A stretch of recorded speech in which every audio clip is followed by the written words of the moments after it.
अथ वेदस्वाध्याय।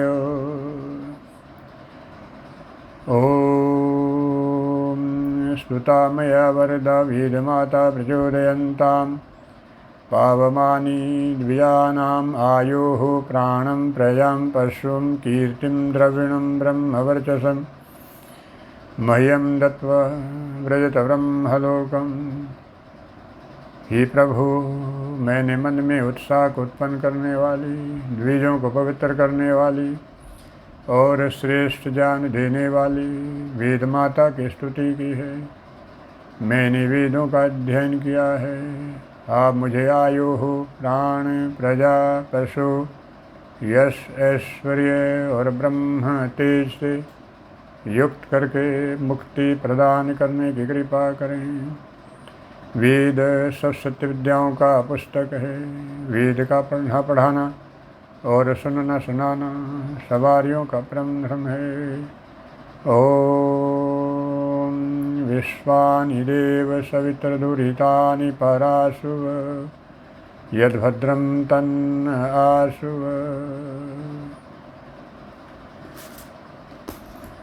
यजुर्वेद का 21वां अध्याय चल रहा है। मंत्र संख्या 17 से आज आगे हम स्वाध्याय करते हैं।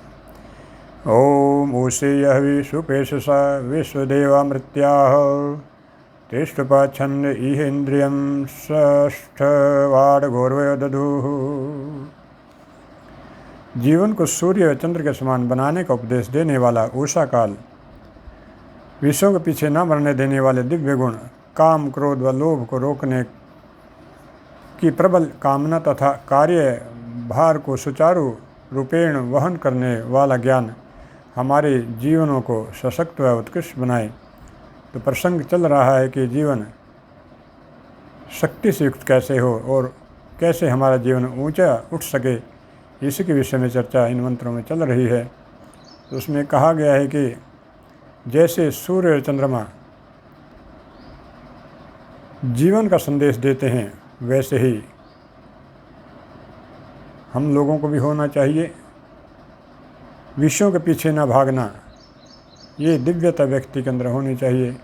काम, क्रोध और लोभ को रोकने की जो प्रबल कामना और हमारे सारे कार्य व्यवस्था को लिए हुए हों, ये 4 बातों का यहाँ पर वर्णन किया गया है। ओम दैव्य होतारा भिष्जेन्द्रेण सयुजा जगति छंद इंद्रियमन्नडवान गौरवयो दधुः। प्राणापान जो देव की ओर ले जाने वाले हैं तथा सदा दानपूर्वक कदन करने वाले हैं, सब इंद्रियों को शक्ति देते हुए अपना कार्य करने में लगे रहते हैं। जीवात्मा के सदा के साथी मन व बुद्धि, लोकहित की प्रबल कामना, जीवन की गाड़ी को उत्तमता से वहन करने वाली ज्ञान रश्मियाँ हमें सशक्त व सुंदर जीवन वाला बनाएं। ओम तीसरा ईड़ा सरस्वती भारती मरुतो विशाह विराट छंद इह इंद्रियम धेनुर्गौरनावयो दधुः। ईड़ा सरस्वती भारती, यहाँ 3 देवियों की चर्चा आती है। ईड़ा पृथ्वीलोक की देवी है, सरस्वती अंतरिक्ष लोक की देवी है और भारती द्युलोक की देवी है, ऐसा शास्त्रों में वर्णन आता है। तो उसी की चर्चा ऐसा मंत्र में की गई है। तो ईड़ा का अर्थ यहाँ श्रद्धा से लिया गया है और सरस्वती का अर्थ ज्ञान से लिया गया है और भारती का अर्थ वेदवाणी अर्थात पवित्र वाणी। श्रद्धा, ज्ञान और पवित्र वाणी मितभाषी पुरुष विशेष रूप से चमकने की प्रबल कामना तथा ज्ञान दूध को पिलाने वाली ज्ञान रश्मि हमारे जीवन को उत्कृष्ट बनाएं। ओम त्वष्ट तुरी पौ अद्भुत इंद्राग्नि पुष्टिवर्धना द्विपदा छंद इंद्रियम मोक्षा गौरनावयो दधुः। क्रियाशीलता से दीप्त व महापुरुष बल व प्रकाश के तत्व ज्ञान व कर्म दोनों के अपनाने की प्रबल कामना तथा सुखों का सिंचक ज्ञान हमें सशक्त व उत्कृष्ट जीवन वाला बनाए। यहाँ पर एक चर्चा अलग से की गई है कि ज्ञान और कर्म की समन्वयता जीवन में आवश्यकता है। इसकी सुचारू रूप से जीवन को चलाने के लिए ज्ञान और कर्म का दोनों का समावेश जीवन में व्यक्ति को होना चाहिए, अर्थात ज्ञान ही कर्म का आधार होना चाहिए। ओम समिता नो वनस्पति सविता प्रसुवन भगम ककूप छन्न इन्द्रियम वसा विहदवयो दधुः। इंद्रियों की शक्ति के लिए तथा उत्कृष्ट जीवन के लिए आवश्यक है कि हम शांति देने वाले वानस्पतिक भोजन का प्रयोग करें, निर्माणात्मक कार्यों में लगने के द्वारा ऐश्वर्य वृद्धि करने वाले हों, हम में शिखर तक पहुँचने की प्रबल कामना हो, इंद्रियों को वश में करें, प्राकृतिक भोगों व धनों को अपने लिए बंध्य गऊ के समान समझें, हमारे ये सब कार्य प्रार्थ के लिए हों, बुराइयों को हम मूल में ही विनष्ट करने वाले बने। ओम स्वाहा यजम वरुणः शुक्षत्रुभिर्जं करत अतिछंद इंद्रियम बृहद ऋषभो गौरवयो दधुः। इंद्रियों की शक्ति और उत्कृष्ट जीवन के लिए आवश्यक है कि हम में स्वार्थ त्याग रूप यज्ञ की भावना और मानस आघातों से बचाने वाला द्वेष भाव अर्थात प्रेम प्राप्त हो, द्वेषा अभाव प्राप्त हो, हम में औरों को आगे लांघ जाने की भावना हो, हम में वह ज्ञान रश्मि प्राप्त हो जो हमारी वृद्धि का कारण बने और हमें क्रियाशील बनाए। तो यहाँ पर सब मंत्र में गौ शब्द का प्रयोग हो रहा है। तो गौ के प्रसंगवश अनेक अर्थ होते हैं। यहाँ गौ को जो हमारी शरीर के ज्ञानेंद्रिय और कर्मेंद्रिय हैं, विशेषकर ज्ञानेंद्रियों को गौ कहा जाता है। ओम वसंतेन ऋतूना देवा वस्वस्त्रिवता स्तुताः रथंत्रेण तेजसा हविरिंद्रे वयो दधुः। वसुदेव वे हैं जिनके जीवन में वसंत ऋतु के समान ज्ञान विज्ञान के पुष्प खिले होते हैं, जो धर्म अर्थ काम का समसेवन करते हैं, जो शरीर रूप रथ से इस असमनवती नदी को तैर जाने वाले तेज से युक्त होते हैं। ये वसुदेव इंद्र में हवि व वया का धारण करें, अर्थात जितेंद्रिय पुरुष को त्यागपूर्वक खाने वाला व उत्कृष्ट जीवन वाला बनाएं।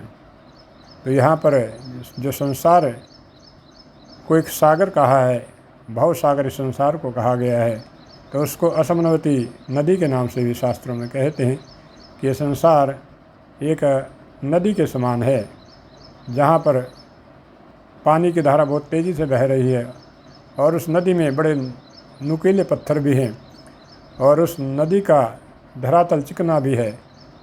तो इन सब कठिनाइयों का वर्णन है इस असमानवती नदी के बारे में शास्त्रों में आता है कि इसे संसार सागर को तैर जाने के लिए बहुत बड़ा पुरुषार्थ करना पड़ता है। ओम ग्रीष्मेण ऋतुना दिवा रुद्रः पंचदशे स्तुताः बृहता यशसा बलम हविरिंद्रे वयो दधुः। रुद्रदेव वे हैं जिनके जीवन में ग्रीष्म ऋतु का प्रचंड तेज विद्यमान है। इस तेज से इनकी इंद्रियां व प्राण निर्मल बने और ये बड़े यशस्वी होते हैं। ये रुद्रदेव इंद्र में बल हवि अर्थात त्यागपूर्वक अदन तथा उत्कृष्ट जीवन को धारण करते हैं। ओम वृषाभिर ऋतुनादित्य स्तोमे सप्तदशे स्तुताः वैरूपेण विशोजसा हविरिंद्रे वयो दधुः। आदित्य देव वे हैं जो वर्षा ऋतु के समान शांति देने वाले ज्ञानजल को बरसाते हैं, सूक्ष्म शरीर को सुंदर बनाने से स्तुत होते हैं और विशिष्ट रूप वाले प्राभाविक ओज से युक्त हैं। ये इंद्र में त्यागपूर्वक अदन की भावनाओं को तथा उत्कृष्ट जीवन को धारण करते हैं। ओम शारदेन ऋतुना देवा एकविंश ऋभुः स्तुताः वैराजेन श्रिय श्रियम हविरिंद्रिय वयो दधुः। इन मंत्रों में विभिन्न देवों की चर्चा आ रही है। पिछले मंत्र में एक देव की चर्चा हुई थी जिसका नाम था आदित्य देव। आदित्य ईश्वर का भी एक नाम है और सूर्य को आदित्य कहते हैं और इसका शाब्दिक अर्थ ये होता है कि जो सदा स्व प्रकाश रूप रहता है और जिसका कभी नाश नहीं होता। तो ईश्वर का ज्ञान, आदित्य ज्ञान को भी कहते हैं। ईश्वर का ज्ञान तीनों कालों में बना रहता हुआ कभी समाप्त नहीं होता, इसलिए उसको आदित्य भी कहते हैं। अब इस मंत्र में चर्चा ये कि ऋभुदेव कौन से होते हैं।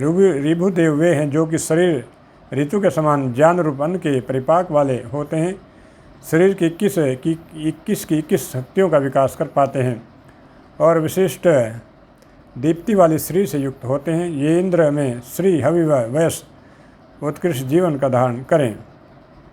ऋभु वे देव हैं।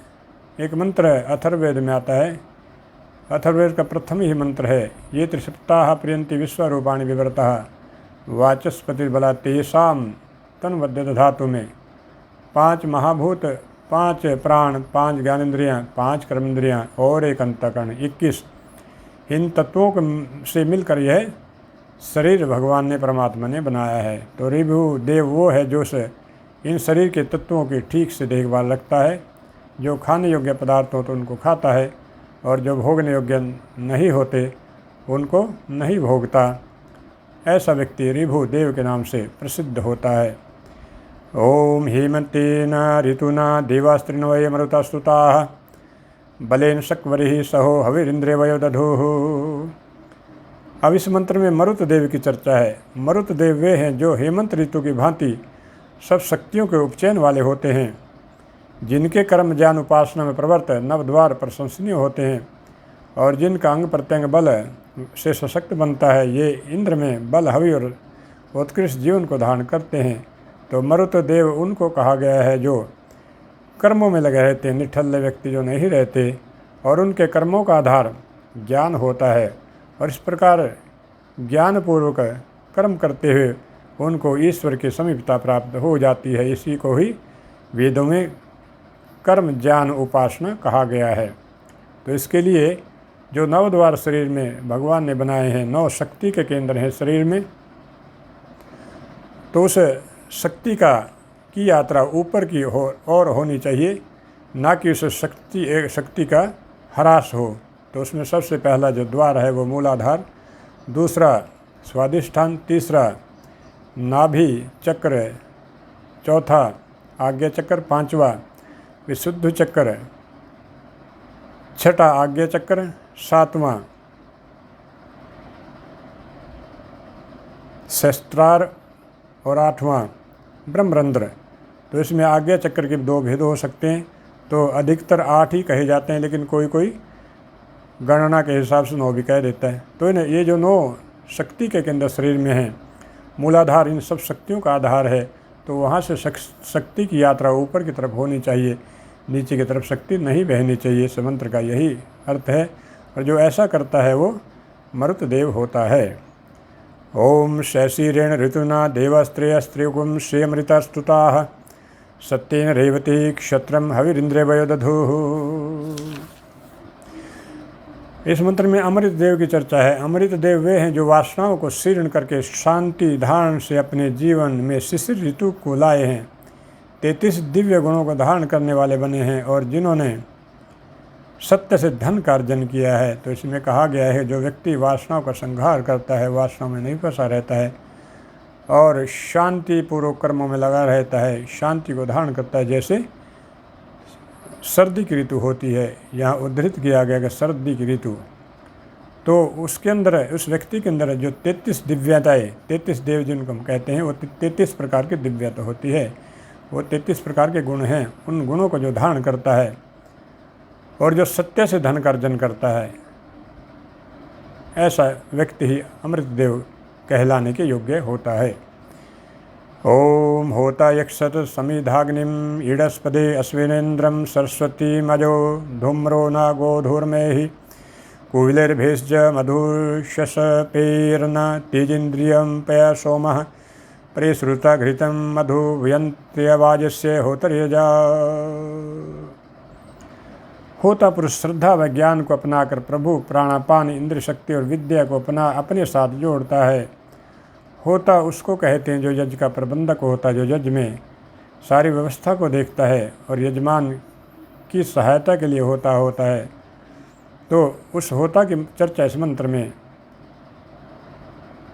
की गई है, अर्थात जो श्रेष्ठ कर्म करता हुआ दूसरों को भी श्रेष्ठ कर्म करने के लिए प्रेरित करता है, ऐसा पुरुष होता है। तो उसकी चर्चा इस मंत्र में कही गई है। वानस्पतिक भोजनों और व्यायामों से, एक्सरसाइज से सब बुराइयों को दूर भगाने वाला अज ध्रुमम बनता है। शहद उसका औषध होता है। वानस्पतिक भोजन इसे तेजस्वी व इंद्रिय शक्ति संपन्न बनाते हैं। यह दूध, सोमरस, फलों का रस, घृत व मधु को भोज्य द्रव्यों के रूप में प्राप्त करता है और घृत आदि से हवन अवश्य करता है। तो इस व्यक्ति का जो भोजन कहा गया है, जो होता बनता है, जो श्रेष्ठ कर्मों को जीवन में अपनाता है, उसके लिए एक आधार कहा गया, उसको क्या भोगना चाहिए, क्या खाना चाहिए। तो उसमें कहा गया दूध, सोमरस अर्थात फलों का रस, घृत और मधु, और उसके बाद कहा गया वो हवन भी अवश्य करे। ओम होता यक्षतनुपात सरस्वतीम अविर मेंसो न भेजम तथा मधुमता भरन्नस्मिनेन्द्राय वीर्यं भद्रेरूप वाकाभिर्भेजम तोकमभिपया सोम परिश्रुत घृतम मधु व्यंतवाज्यस्य होतरेजा। इस मंत्र में भी होता ही चर्चा चल रही है। होता शरीर का रक्षक होता है, सरस्वती को अपनाता है, वासनाओं से अपना रक्षक तथा उत्तमताओं से स्पर्धा वाला होता है। माधुर्य में मार्ग से चलना ही इसके लिए औषध हो जाता है। प्राणापान इसे वीर्यवान बनाते हैं। बेर, इंद्रिय यव व भुने चावल से वह जौ ही इसके लिए उत्तम औषध होते हैं। तो इसका जो खाना है उसको बताया गया है कि बेर और भुने हुए चावल और जौ ये इसके लिए औषधि के समान होते हैं। यह दूध, घृत आदि का सेवन करता है, परंतु खाने से अधिक यज्ञ करता है। वो केवल भौतिक भोग ही नहीं करता, यज्ञ भी वो खाने से अधिक यज्ञ को महत्व देता है। ऐसे व्यक्ति को होता कहा गया है। तो होता की अनेक प्रकार की विशेषताओं की चर्चा मंत्रों में चल रही है। ओम होता यक्षन रासम सम न नग्नहुम पतिम सूर्य भेजम एष सरस्वती भीष्करथो न चंद्रिय अश्विनोरवपा इंद्रस्य वीर्यं भद्रेर रूपवाकाभिर्भेजम तोकमभिपयः सोमः परिश्रुत घृतम मधु व्यंतवाज्यस्य होतरेज। होता सर्वस्तुत्य प्रभु का अपने में मेल करता है। आत्मनियंत्रण से वह रोगों का प्रतिकार करने वाला होता है। ज्ञानी इसका वैद्य होता है। इसका शरीर रथ सुवर्ण के समान देदीप्यमान होता है। इसमें प्राणापान शक्ति दृढ़ होती है। यह वीर्यवान होता है। बेर, यव आदि इसके भेषज हो जाते हैं। यह दूध आदि उत्तम पदार्थों का सेवन करता है, परंतु अग्निहोत्र अधिक करता है। ओम होता यक्षद ईड़े ईड़िता आजुह्वानः सरस्वतीमिन्द्रं बलेन वर्धयन् ऋषभेण गवेन्द्रियम् अश्विनेन्द्राय भेजं यवैः कर्कन्धुभिर्मधु लाजेर्न माश्रम्पय सोमा परिश्रुत घृतं मधु व्यंतवाज्यस्य होतरेज। होता श्रद्धा व ज्ञान की वाणी का अपने साथ मेल करता है। यह सरस्वती की आराधना करता है। बल से आत्म तत्व का वर्धन करता है। गति व ज्ञान प्राप्ति से ज्ञानेन्द्रियों और कर्मेंद्रियों को सशक्त करता है। प्राणापान इसके लिए वैद्य हो जाते हैं। बेर, यव, मधु, लाजा व मासर आदि पदार्थ इसके लिए भेषज का काम करते हैं। यह होता घृत आदि का सेवन करता है, परंतु अग्निहोत्र अधिक करता है। ओम होता इक्षद बहिर् और मृदा भीषंगा नासत्य भिषजास्विनाश्वा शिशुमती भिषगधेनु सरस्वती भिषगदुह इंद्राय भेजं पया सोमा परिश्रुता घृतम मधु व्यंतवाज्यस्य होतरेज। होता वृत्र को कुचलकर, पाप को कुचलकर, बुरे कामों को छोड़कर, अपवित्र कार्यों को छोड़कर पवित्र हृदय का अपने साथ संगत करता है। इसके लिए प्राणापान वैद्य होते हैं। इन वैद्य वाली माता कर्म व्याप्त गौतम संतान वाली होती है। इनके लिए गौ तथा ज्ञान अधिदेवता वैद्य हो जाते हैं। हम जितेंद्रिय बनकर दूध आदि उत्तम पदार्थों का सेवन करें, घृत आदि को खाएं, परंतु अग्निहोत्र अधिक करें। ओम होता यक्षद दूरो दिशा कवश्यो न वैचस्वती रश्मिभ्याम न दूरो दिशा इंद्रो न रोदसी दुगे दुहे धेनु सरस्वती अश्विनेन्द्राय भेजम शुक्रम न ज्योतिरिंद्रियम पया सोमा परिश्रुता घृतम मधु व्यंतवाज्यस्य होतरेज। हम होता बनकर इस नगरी के सब द्वारों को अपनी अपनी विशिष्ट दिशा में कार्य करने वाला बनाएं। ये द्वार हमारे लिए ढाल रूप हों, विस्तृत शक्तियों वाले हों। हम मस्तिष्क शरीर दोनों का पूर्ण करें। हमें दूध आदि पदार्थ प्राप्त हों। उन पदार्थों का हम सेवन करें, परंतु अग्निहोत्र अधिक करें। ओम होता यक्षत सुपेश शोषे नक्तम दिवास्विना समंजाते सरस्वत्य तवेशिमिंद्रे नभेजम सेनो नरसा हृदय श्रिय नमाश्रम्प्य सोम परिश्रुता घृतम मधु वयंतवाजस्य होतर्यज। उषा काल होता को सूर्य के समान दीप्त व चंद्र के समान प्रसन्न बनाते हैं। प्राणापान इसे सदा सरस्वती से अलंकृत करते हैं। ज्ञान दीप्ति इनके लिए भेषज बन जाती है। भेषज का अर्थ औषध होती है। यह सेन पक्षी की भांति क्रियाशील होता है। हृदय में श्री को धारण करता है। प्रत्येक ऋतु व मास में आनंद का अनुभव करता है। यह दूध आदि उत्तम पदार्थों का ही सेवन करता है। इन पदार्थों का सेवन करता हुआ अग्निहोत्र आदि करता है, इसलिए इसका होता नाम सार्थक होता है। ओम होता यक्ष देव्य होतारा भीश्चास्मिना इंद्रम न जागृवी दिवा नक्तम न भेषजेहि शोषम सरस्वती भिषक श्रीमेन्दुह इंद्रियम प्य सोम परिश्रुता घृतम मधु व्यंतवाजस्य होतर्यज। होता अपने साथ अग्नि तथा वायु तत्व को, वैद्यभूत प्राणापान को तथा अप्रमत्त आत्म तत्व को दिन रात रोग निवारणों के साथ बल को संगत करता है और ज्ञान आदि देवता नाग भस्म आदि धातु निर्मित औषधियों से शक्ति को पूरित करती है। दूध आदि पदार्थों को यह प्राप्त करता है, परंतु अग्निहोत्र अधिक करता है। तो इस मंत्र में कहा गया है होता के बारे में कि यह अग्नि अर्थात ये ज्ञान के सहारे, ज्ञान रूप ही इसका जीवन होता है। वायु तत्व को अपनाता अर्थात ये क्रियाशील रहता है। वैद्यभूत प्राणापान अर्थात प्राणायाम को करता है और आत्म तत्व का भी चिंतन करता है, उसको भी मन के द्वारा साधता है और रोगों में फंसने से व्यक्ति बचा रहता है। ऐसा प्रयास करता रहता है कि उसका शरीर रोगी ना हो जाए। और आगे कहा गया है कि नाग भस्म आदि एक धातु निर्मित औषधि यहाँ कही गई है, जिससे शरीर के अंदर जो अंतिम पदार्थ बनता है भोजन से, उसका निर्माण एक भस्म यहाँ लिखी गई है कि नाग भस्म आदि कुछ और धातु भी इसके साथ रही होंगी। तो मुख्यतः इसमें नाग भस्म एक धातु है, नाग भस्म एक औषधि है जिससे धातु का निर्माण शरीर में होता है और इसको औषधि कहा गया है कि यह होता शरीर के अंदर शक्ति को स्थिर करने के लिए और उसका ऊर्ध्वगमन करने के लिए नाग भस्म आदि औषधियों का प्रयोग करता है, ताकि उसके शरीर में शक्ति बनी रहे, वह यज्ञ आदि करता रहे और अंततः ईश्वर के सामीप्य को ऐसा होता प्राप्त करता है। इति वेद स्वाध्यायः। ओम सर्वेभ्यो नमः।